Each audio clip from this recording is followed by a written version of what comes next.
The Reagan's air wing also includes the trusty SH-60 Seahawk. It's 19.76 meters long, with a rotor diameter of 16.36 meters, and a top speed of 180 knots, more than 330 kilometers per hour. During flight operations, the carrier always has at least one of its 6 Seahawks in the air in case of emergency. These helicopters, worth more than $20 million each, are always the first to launch off the flight deck and the last to return.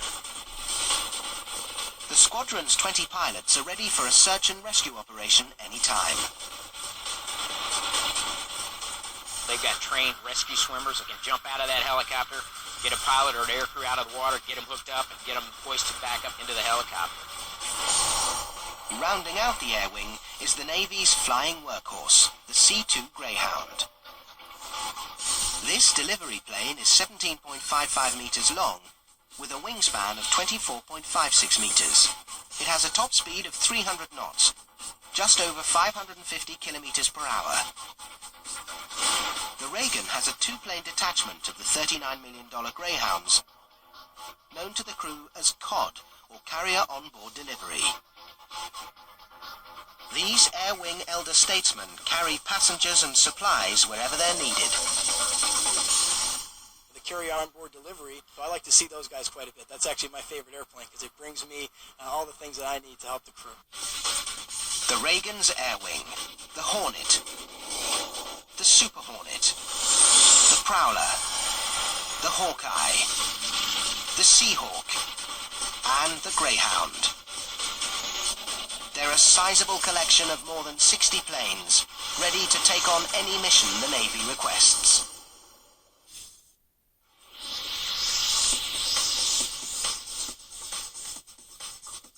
The Air Wing's planes are heavy users of jet fuel. Specifically JP5, a fuel that's unlikely to ignite at high temperatures. During heavy air operations, the air wing of the USS Ronald Reagan uses more than 750,000 litres of fuel a day. Yet the supercarrier's onboard tanks can hold 13.25 million litres, so its supply can last for weeks at a time. To keep these multi-million-dollar machines from breaking down, the flight deck crew must be vigilant. Even a single small item left unattended can wreak havoc. Everybody watch, tail hooks, watch all leading edges, and staff, let's go! More than 5 times a day, everyone takes a break from flight ops for a walk. But this is no ordinary walk. It's an intensive search along the entire flight deck for any foreign object debris, or FOD. Despite safety measures like the FOD walk, unexpected events occur and operations shut down until the flight deck is cleared to continue.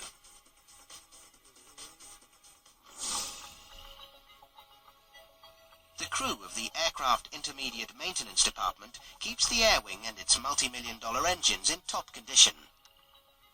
These F-18 engines are reliable and high performance. They rarely need more than a check after each flight. Still, when FOD damage occurs, that's when the department's jet shop crew goes to work. Basically, the jet shop is just like if you take your car to Jiffy Lube and you put it on the diagnostics and they tell you what's wrong with your car. We do the same thing here. Tonight, the crew has just fixed a vibration issue on this F-18 engine. And now they're checking it with the computerized test cell.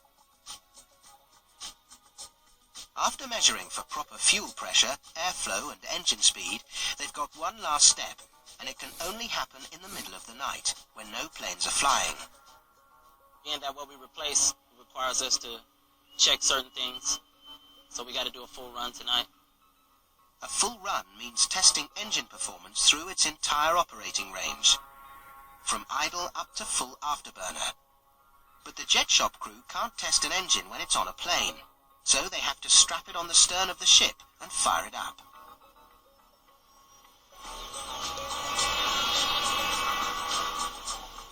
The afterburner roars while the jet shop crew watches.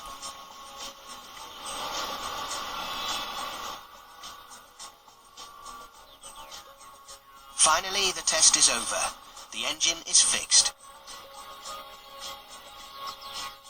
By morning, the jet shop crew will be on to another repair job, and air operations on the USS Ronald Reagan will continue.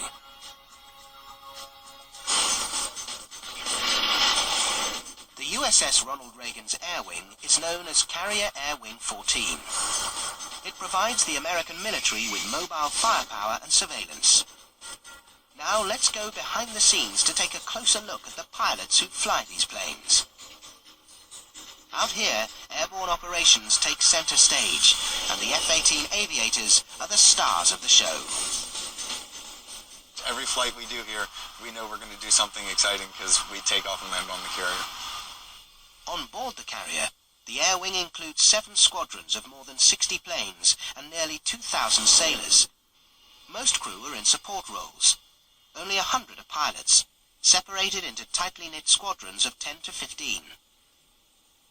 Typical pilot in the Air Wing who flies these F-18s, for example, is going to be a lieutenant, mid to late 20s maybe 30 years old at the most. They've earned the right to fly jets off this aircraft, spending a couple of years in flight school to get their wings, and then we demand a lot of them when we're out here.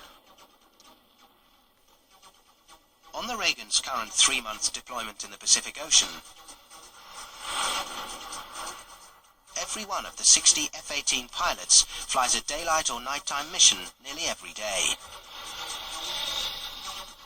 A single training mission lasts about an hour, but a real combat mission can last an exhausting 8 hours. Hopefully we'll stop flying at night here in a few days, which will be a relief for us all, but it's a pretty long day, it really is. A naval aviator's typical day starts with flight planning and a mission brief in the ready room. Final rendezvous will be in the combat spread, and I'll talk about the fence out. Today, Lieutenant George DeGennaro, call sign Waldo, is briefing his flying partner, Commander Jeffrey Winter, call sign Chili, on their upcoming training mission. During these briefings, pilots rely heavily on military acronyms. Primary mission is to go out and execute 1v1 high-aspect BFM alternate mission, possibly DCA. A 1v1 high-aspect BFM is a one-on-one basic fighter maneuver, or in-air dogfight between 2 F-18 Hornets. Hard deck will be 5K soft deck. This briefing also prepares both pilots for the mission, its location and airspace boundaries, and the weapon and fuel requirements. Push tiles select.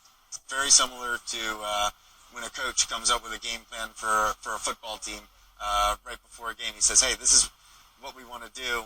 You know, granted, there's a million different possibilities as to what might actually happen, but this is our going-in game plan. This is how we're going to attack this adversary.